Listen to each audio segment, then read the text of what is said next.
எதுக்காக இப்படி வந்திருக்கீங்க? பிளாஸ்டிக் ஒழிப்பு விழிப்புணர்வு சத்தமாக வந்திருக்கீங்க.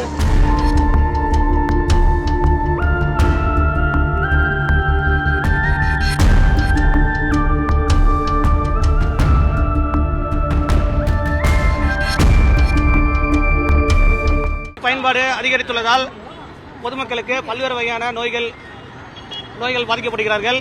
பாலித்தீன் கவரில் பாலிவினைல் குளோரைடு, பாலிபுரோபிலீன், பாலிஎத்திலீன் போன்ற வேதிப்பொருட்கள் சூடான பொருட்களை பயன்படுத்துவதால் அது வெளியாகி மனித உடலுக்கு தீங்கு விளைவிக்கிறது.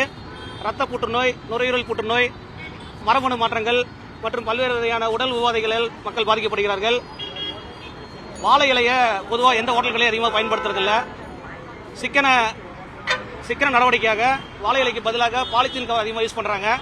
சூடான உணவுகள், டீ, காஃபி, பால், பல்வேறு வகையான பாதாம் பால் பொருட்கள் எல்லாமே பாலித்தீன் கவரில் டைரெக்டாக கட்டுறாங்க. பாலித்தீன் சூடாகிறதால நச்சுப் பொருட்கள் வெளியாகி உடல்நலம் தீங்கு பாதிக்கிறது. இதை கண்டித்து வாழை இலையை மாநகராட்சி அதிகாரிகளும் சுகாதாரத்துறை அதிகாரிகளும் இதை கண்டுக்கிறது இல்லை. மக்கள் ஒரு விவசாயிகளை பாதுகாக்கிற விதமாக, வாழை மரத்தை பாதுகாக்கிற விதமாக வாழை இலை பயன்பாட்டை தீவிரப்படுத்தணும்னு கேட்டுக்கிறோம்.